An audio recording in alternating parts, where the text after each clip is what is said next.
6 महीने के बाद अंतरिक्ष यात्री सुनीता विलियम्स की धरती पर वापसी होने जा रही है और अमेरिका का मिशन अंतर्राष्ट्रीय अंतरिक्ष सेंटर तक पहुंच चुका है। कुछ देर में क्रू 10 के अंतरिक्ष यात्री की डॉकिंग होगी, यानी कि क्रू 9 के पास वो पहुंच जाएंगे। अमेरिकी अंतरिक्ष यान ड्रैगन को इस तरह से डिजाइन किया गया है कि वो खुद ही डॉक करेगा। अंतरिक्ष यान और अंतरिक्ष स्टेशन पर मौजूद चालक दल स्टेशन के हार्मनी मॉड्यूल के आगे की ओर ले जाने वाले पोर्ट के पास पहुंचने और डॉक करने पर नजर रखेंगे पूरी तरह से। तो बहुत ही महत्वपूर्ण दिन है और आपको यह भी बता दें कि काफी लंबे समय से सुनीता विलियम्स अंतरिक्ष में फंसी हुई हैं। अलग अलग वजहों की वजह से, तमाम तकनीकी खराबियों की वजह से, हीलियम रिलीज की वजह से वो वापसी नहीं कर पाई हैं और अब कहा जा रहा है कि बहुत ही जल्द वो धरती पर वापस लौटेंगी, क्योंकि अमेरिका का जो मिशन अंतर्राष्ट्रीय अंतरिक्ष सेंटर है सेंटर तक पहुंच चुका है और कुछ ही देर में क्रू 10 के जो अंतरिक्ष यात्री की डॉकिंग हो जानी है, यानी कि क्रू 9 के पास वो पहुंच जाएंगे। और अमेरिका का जो अंतरिक्ष यान है ड्रैगन, इस तरह से उसको डिजाइन किया गया है कि वो खुद ही डॉक करेगा। इससे पहले भी कई बार इस वापसी को टाला गया है अलग अलग तकनीकी खामियों की वजह से।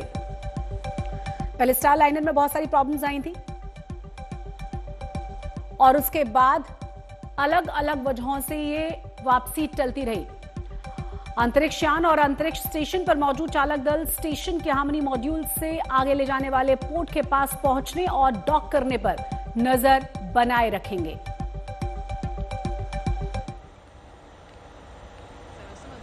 Previous indicators, so Crew 9, who is obviously currently on board the International Space Station. तो पूरी दुनिया की नजरें बनी हुई हैं। A plush baby falcon named Aurora.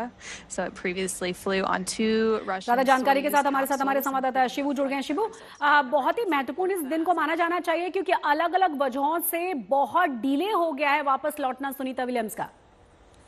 जी हाँ, बिल्कुल।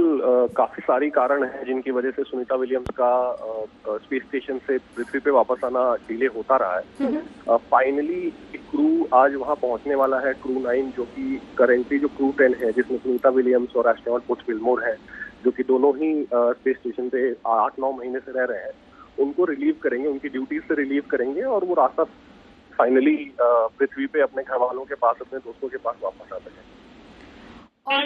और क्या जानकारी इसके बारे में मिल रही है? और जिस तरीके से कहा जा रहा है कि ये बहुत ही अलग तरीके से डिजाइन इसको किया गया है, क्योंकि इस तरह की भी जानकारी कि हार्मनी मॉड्यूल के आगे ले जाने वाले पोर्ट के पास पहुंचने और डॉक करने पर तो नजरें हैं ही हैं, लेकिन ये डिजाइन इस तरीके से किया गया है कि बाकी के काम खुद करेगा। डेफिनेटली स्पेस एक्स का जो ड्रैगन स्पेसक्राफ्ट है वो बहुत ही एक कामयाब स्पेसक्राफ्ट इलॉन मस्क की कंपनी ने तैयार किया है, जो कि लगभग 10वीं बार एक क्रू को लेके, मतलब इंसानों को लेके 10वीं बार स्पेस स्टेशन के पास जा रहा है। लगभग 9-9:30 के आसपास ये डॉकिंग होने की उम्मीद की जा रही है। फिलहाल लगभग 100-150 मीटर की दूरी पर स्पेस स्टेशन और ड्रैगन स्पेसक्राफ्ट है। एस्ट्रोनॉट फाइनल चेकअप कर रहे हैं कि डॉकिंग कैसे किया जाएगा, जो अम्बिलिकल कॉर्ड है उसको कैसे अटैच किया जाएगा, डेटा ट्रांसफर कैसे होगा। तो फाइनल चेक पॉइंट्स पे रुक के वो अभी फिलहाल चेक कर रहे हैं और अगले 5 से 10 मिनट के अंदर ये डॉकिंग होने की उम्मीद की जा रही है। हम ये जानने की जो ड्रैगन स्पेसक्राफ्ट है ये बहुत ही कामयाब स्पेसक्राफ्ट है, जिसे इलॉन मस्क की कंपनी ने तैयार किया है। इसी स्पेसक्राफ्ट में जो क्रू 9 का जो ड्रैगन स्पेसक्राफ्ट पहले से स्पेस स्टेशन पे मौजूद है, उसी में बैठकर सुनीता विलियम्स और बुच विल्मोर वापस आएंगे। शिबू, एक और बार हमारे दर्शकों के लिए बता दीजिए कि कब तक हम एक्सपेक्ट करें कि ये दोनों ही बुच विल्मोर और साथ ही साथ सुनीता विलियम्स लौट आएंगे पृथ्वी पर? फिलहाल जो जानकारी हमारे पास है उस हिसाब से 19 तारीख या 19 तारीख के बाद अनडॉकिंग होने की उम्मीद की जा रही है। जैसे कि मैंने बताया कि जिस स्पेसक्राफ्ट में उन्हें आना है वो ऑलरेडी स्पेस स्टेशन के ऊपर डॉक्ड है।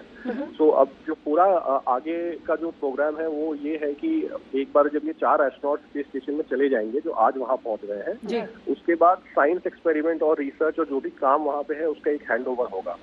हैंडओवर लगभग 3 से 4 दिन में होने की उम्मीद की जा रही है, क्योंकि हम ये भी जान लें कि सुनीता विलियम्स अपने एक्सटेंडेड स्टे में स्पेस स्टेशन की कमांडर थी। उनके ऊपर सारा कारोबार, सारी जिम्मेदारियां थी कि साइंस और रिसर्च को किस दिशा में आगे लेके जाया जाएगा। अब जो नया क्रू वहाँ पहुंच रहा है वो उनमें से एक को, जो जापानीज एस्ट्रोनॉट है जो आज वहाँ पहुंच रहे हैं, उनको कमांडर बनाया जाएगा और हैंडओवर की पूरी प्रक्रिया की जाएगी, जिसको 3 से 4 दिन में पूरे होने की उम्मीद की जा रही है। जो अभी हमारे पास जानकारी है उस हिसाब से 19 तारीख या 19 तारीख के बाद अनडॉकिंग होने की संभावना की जा रही है। हालांकि ये काफ़ी चीज़ों पे डिपेंड करेगा, जैसे जो स्प्लैश डाउन एरिया है जहाँ पे उन्हें स्प्लैश डाउन करना है कोस्ट ऑफ फ्लोरिडा में, वहाँ कैसा माहौल रहेगा, मौसम कैसा रहेगा।